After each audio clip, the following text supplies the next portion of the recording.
علیکم ورحمۃ اللہ وبرکاتہ۔ اعوذ باللہ السمیع العلیم من الشیطان الرجیم من حمزہ ونفخہ ونفثہ۔ بسم اللہ الرحمن الرحیم۔ وَلِكُلِّ أُمَّةٍ جَعَلْنَا مَنسَكًا لِيَذْكُرُوا اسْمَ اللَّهِ عَلَى مَا رَزَقَهُم مِّن بَهِيمَةِ الْأَنْعَامِ فَإِلَٰهُكُمْ إِلَٰهٌ وَاحِدٌ فَلَهُ أَسْلِمُوا وَبَشِّرِ الْمُخْبِتِينَ الَّذِينَ إِذَا ذُكِرَ اللَّهُ وَجِلَتْ قُلُوبُهُمْ وَالصَّابِرِينَ عَلَى مَا أَصَابَهُمْ وَالْمُقِيمِي الصَّلَاةَ وَمِمَّا رَزَقْنَاهُمْ يُنْفِقُونَ۔ ہم نے ہر امت کے لیے قربانی کا ایک طریقہ مقرر کر دیا ہے تاکہ جو جانور ہم نے انہیں عطا کیے ہیں ان پر وہ اللہ تبارک و تعالیٰ کا نام لیا کریں۔ قربانی کے مختلف طریقوں کے باوجود لوگوں، تم سب کا دین ایک ہی ہے، تمہارا معبود صرف ایک ہی اللہ ہے، لہٰذا اسی کے فرما بردار بن جاؤ، اور اے نبی صلی اللہ علیہ وسلم اللہ کے حضور حاضری دینے والوں کو بشارت دے دیجیے۔ یہ وہ لوگ ہیں کہ جب اللہ کا ذکر کیا جائے تو ان کے دل سہم جاتے ہیں، اور اگر انہیں کوئی مصیبت پہنچے تو اس پر وہ صبر کرتے ہیں، نمازوں کو قائم کرتے ہیں، اور جو کچھ ہم نے انہیں دے رکھا ہے اس میں سے وہ خرچ کرتے ہیں۔ محترم سامعین اکرام، سورۃ الحج سورہ نمبر 22 اور اسی سورت سے ابھی آپ کے سامنے آیت نمبر 34 35 34 35 یہ دو آیات آپ کے سامنے تلاوت کی گئی۔ بفضل اللہ، بعون اللہ، بتوفیق اللہ، دونوں آیتوں کا ترجمہ بھی آپ تمام کی خدمت میں پیش کیا گیا۔ سامعین اکرام، حج کا بیان چل رہا ہے اور درمیان میں اللہ تبارک و تعالیٰ نے مکہ والوں کے لیے، تمام انسانوں کے لیے، ہم مسلمانوں کے لیے بہت ساری نصیحتیں بیان فرمائی ہیں۔ دیکھیے، اللہ نے فرمایا وَلِكُلِّ أُمَّةٍ جَعَلْنَا مَنسَكًا لِيَذْكُرُوا اسْمَ اللَّهِ عَلَى مَا رَزَقَهُم مِّن بَهِيمَةِ الْأَنْعَامِ، اور ہم نے ہر امت کے لیے قربانی کا طریقہ مقرر کر دیا ہے، جو جانور انہیں ہم نے عطا کیے ہیں ان پر وہ اللہ کا نام لیا کریں۔ مطلب یہ ہے کہ جو قربانی ہم لوگ کرتے ہیں، یا حج کے موسم میں جو حاجی مکہ کے اندر جاتے ہیں اور وہاں قربانی کرتے ہیں، اللہ نے یہ بیان فرمایا کہ جو قربانی کا طریقہ ہے، یہ قربانی ہم نے ہر امت کے لیے بالکل مشروع کر دیا ہے۔ ہر امت کے لیے اس کے دین کا لازمی جز ہے کہ وہ اللہ کے راستے میں جانور کو قربانی کیا کرے۔ طریقے الگ الگ رہے ہیں، لیکن قربانی جو ہے وہ ہر امت کے لیے اللہ تبارک و تعالیٰ نے مشروع قرار دیا ہے۔ ہر امت میں قربانی کرنا یہ لازمی جز ہے، لیکن طریقے مختلف ہیں۔ یہاں پر اللہ تبارک و تعالیٰ مشرکین مکہ کو خصوصیت کے ساتھ اور تمام انسانوں کو اور مسلمانوں کو عمومیت کے ساتھ اللہ نے یہ نصیحت فرمائی ہے کہ جانور جو ذبح کرنا ہے یہ اللہ کے لیے ہی کرنا ہے، کیونکہ اللہ تبارک و تعالیٰ نے ہر نبی کے امت کے لیے قربانی کو اس کے دین کا لازمی جز قرار دیا ہے، لہٰذا جب قربانی کرے انسان تو صرف اللہ تبارک و تعالیٰ کے لیے کرے۔ اللہ کے علاوہ بتوں کے لیے آستانوں پر جا کر کے، دیولوں کے سامنے، یا غیر اللہ کے نام پر، یا فلاں بابا کے نام پر، یا غوث الاعظم کے نام پر جو لوگ قربانی کرتے ہیں، یہ شرک فی العبادت ہے۔ کیونکہ قربانی، نذر و نیاز اور اس طرح کی جو چیزیں ہیں یہ مالی عبادتوں میں سے ہے، اور عبادت کو اگر غیر اللہ کے لیے کیا جائے، اللہ کی ہستی کو چھوڑ کر کے دوسری چیز کے لیے اگر قربانی کیا جائے تو یقینی طور پر یہ شرک ہوگا۔ ہم آپ کو یہ بھی بتا دیتے ہیں کہ اللہ تبارک و تعالیٰ کے نام پر ہی اگر ایسی جگہ پر جا کر کے جانور قربانی کیا جائے جہاں پر غیر اللہ کے لیے قربانی کیا جاتا ہو، کس کے لیے قربانی کر رہے ہیں؟ اللہ کے لیے، لیکن کہاں پر کر رہے ہیں؟ اس جگہ پر جا کر کے جہاں پر غیر اللہ کے لیے قربانی کیا جاتا ہو۔ مثلاً کسی آستانے پر جا کر کے قربانی کرے لیکن کہے کہ اللہ کا نام لے کر کے کر رہے ہیں، کسی مزار پر جا کر کے قربانی کرے، کہے کہ اللہ کا نام لے کر کے قربانی کر رہے ہیں، کسی دیول پر جا کر کے قربانی کرے اور کہے کہ اللہ کا نام لے کر کے قربانی کر رہے ہیں، تو وہ بھی حرام ہے، وہ بھی شرک ہے۔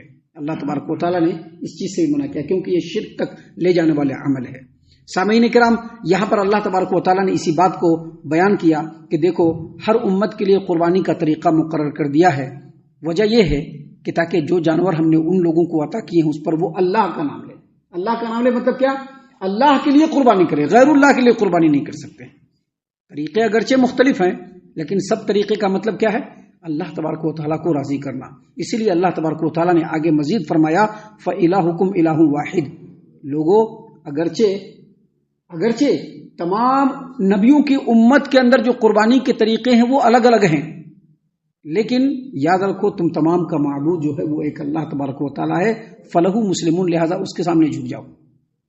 دوسروں کے سامنے نہیں جھکو، دوسروں کے حکموں کے آگے مت جھکو، اللہ کے حکم کے آگے جھک جاؤ۔ اور آگے اللہ نے فرمایا وبشر المخبتین، اور اے نبی صلی اللہ علیہ وسلم آپ ان لوگوں کو جو اللہ تبارک و تعالیٰ کے حضور حاضری دینے والے ہیں، ان لوگوں کو آپ خوشخبری سنا دیجئے۔ یہاں پر مخبتین، یہ مخبتین جو ہے یہ مخبت سے ہے، مخبت کی جمع ہے مخبتین۔ مخبتین جو ہے یا مخبت یہ اخبت سے ہے، اور اس کا جو اصل ورڈ ہے یہ خبت۔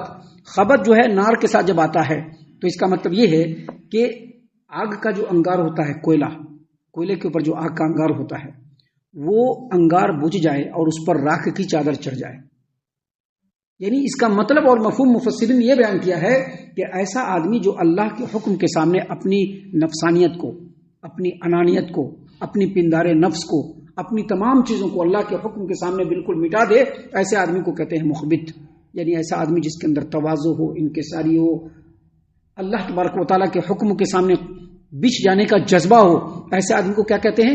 مخبت۔ اللہ نے فرمایا جو مخبت ہے، جو اللہ کے حضور بالکل سرنگو ہو جانے والا ہے، جو اللہ کے حضور حاضری دینے والا ہے، اللہ کے رسول صلی اللہ علیہ وسلم آپ ایسے لوگوں کو خوشخبری سنا دیجیے۔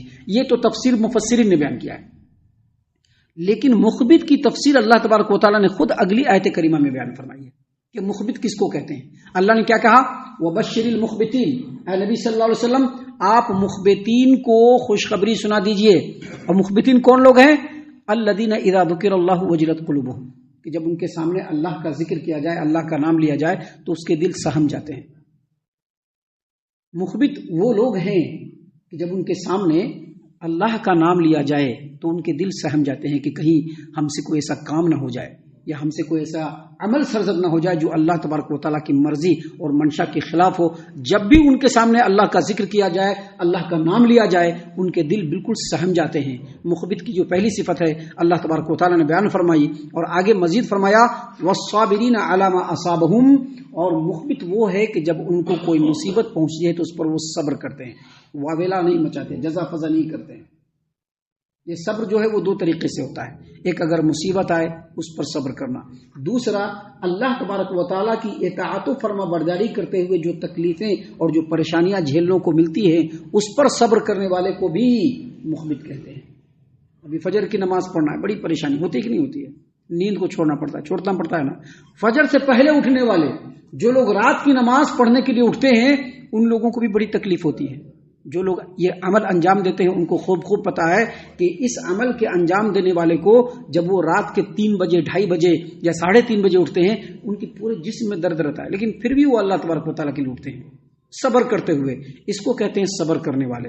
اللہ تبارک و تعالیٰ نے فرمایا مخبتین وہ ہے کہ جب ان کے سامنے اللہ کا ذکر کیا جائے تو ان کا دل بالکل سہم جاتا ہے، اور جب ان کو کوئی تکلیف اور مصیبت آتی ہے تو اس پر وہ صبر کرتے ہیں۔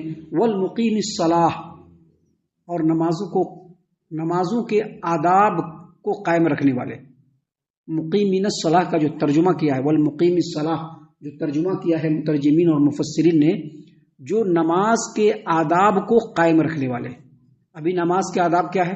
نماز کے آداب یہی ہیں کہ جب نماز پڑھنے کا ارادہ ہو، جب نماز پڑھنے کا وقت ہو تو وقت سے پہلے وضو کر کے ظاہری اور باطنی سے پاک ہو کر کے، ظاہری اور باطنی ناپاکیوں سے پاک ہو کر کے انسان اقامت سے پہلے مسجد میں پہنچے اور باجماعت نماز کو قائم کرے۔ یہ نماز کے آداب کو قائم کرنے والے لوگ ہیں۔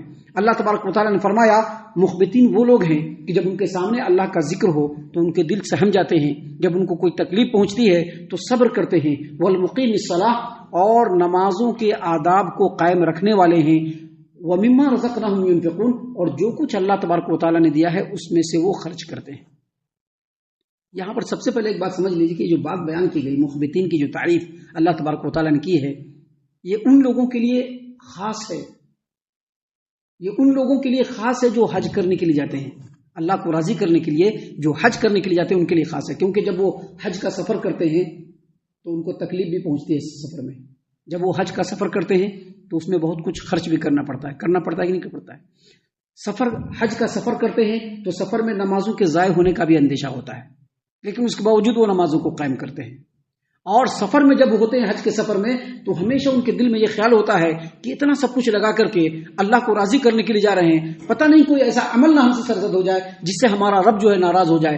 اس لیے اللہ تبارک و تعالیٰ نے ان باتوں کو یہاں پر بیان فرمایا. لیکن یہ بات یاد رکھیے، اگرچہ یہ خاص سیاق میں نازل ہوا ہے لیکن اس کے باوجود اس کا مفہوم عام ہے. جو آدمی مخبت ہوتا ہے وہ ہر حال میں اللہ تبارک و تعالیٰ کا نام سن کر کے اپنے دل میں ڈر اور خوف محسوس کرتا ہے. جو مخبت ہوتا ہے جب ان کو کوئی تکلیف پہنچتی ہے تو یہ رب کی مشیت ہے سامنے رکھ کر کے وہ صبر کرتا ہے. جو مخبت ہوتا ہے وہ کسی بھی حالت میں نمازوں کو ضائع کرنے والا نہیں ہوتا ہے. کسی بھی حالت میں وہ نمازوں کو ضائع کرنے والا نہیں ہوتا ہے. مخبت جو ہوتا ہے وہ ہر حال میں نمازوں کو قائم کرنے والا، نمازوں کے آداب کو قائم کرنے والا، نمازوں کے لیے ہمیشہ اپنے ذہن کو نماز کی طرف لگائے رکھنے والا ہوتا ہے. اور آگے اللہ نے فرمایا جو کچھ اللہ نے دیا ہے اس میں سے وہ خرچ کرتے ہیں. یہاں پر ایک بات یاد رکھیے، جو کچھ اللہ تبارک و تعالیٰ نے دیا ہے اس میں سے خرچ کرتے ہیں. اس کا مطلب ہے کہ جو پاکیزہ رزق اللہ نے دیا ہے، کیونکہ جو حرام رزق ہوتا ہے وہ اللہ کی طرف نسبت نہیں ہوتا ہے. جو آدمی حرام رزق لیتا ہے نا یہ اللہ کی طرف نسبت نہیں ہوتا ہے. اور جو حرام رزق ہوتا ہے اس کو اگر اللہ کے راستے میں خرچ کیا جائے تو اللہ اس کو قبول نہیں فرماتے. چاہے حج کرے، چاہے صدقہ کرے، چاہے خیرات کرے، اللہ تعالیٰ اس کو قبول نہیں فرماتے. حتیٰ کہ حرام لینے والوں کا اللہ نماز بھی قبول نہیں فرماتے. تو یہاں پر اللہ تبارک و تعالیٰ نے جو بتایا کہ جو کچھ اللہ نے دیا ہے اس میں سے خرچ کرتے ہیں. ایک تو اللہ کے راستے میں خرچ کرنا اور دوسرا اللہ کے حکم کے مطابق خرچ کرنا. اللہ نے جہاں جہاں خرچ کرنے کے لیے وہاں خرچ کریں گے اللہ قبول فرمائے گا اور وہی مخبت ہوگا. اب ایک آدمی بے تحاشا خرچ کرتا ہے فالتو چیزوں پر، بیکار چیزوں پر، حرام چیزوں پر، ناجائز چیزوں پر، گانے بجانوں پر، دوسری چیزوں پر خرچ کرتا ہے تو وہ اللہ کے راستے میں خرچ کرنا نہیں ہوا. اللہ کے راستے میں خرچ کرنے کا مطلب یہی ہے کہ اللہ کے راستے میں خرچ کرنا اور اللہ کے حکم کے تابع ہو کر کے خرچ کرنا، تبھی جا کر کے اللہ کے راستے میں خرچ کرنا ہوگا اور یہی لوگ مخبت ہوں گے. سامعین کرام، ابھی آگے اور بھی بہت ساری باتیں ہیں جو اللہ تبارک و تعالیٰ نے ہماری ہدایت اور ہماری رہنمائی کے لیے نازل فرمائے ہیں، جس کو انشاءاللہ کل اور کل کے بعد کے دروس میں ہم آپ کے سامنے پیش کریں گے. ہم اللہ سے دعا کرتے ہیں کہ اللہ تعالیٰ ہم تمام کو ان باتوں کے اوپر خوب غور و فکر اور تدبر کرنے کے ساتھ ساتھ ان باتوں کے اوپر عمل کرنے کی بھی توفیق عنایت فرمائے. آمین.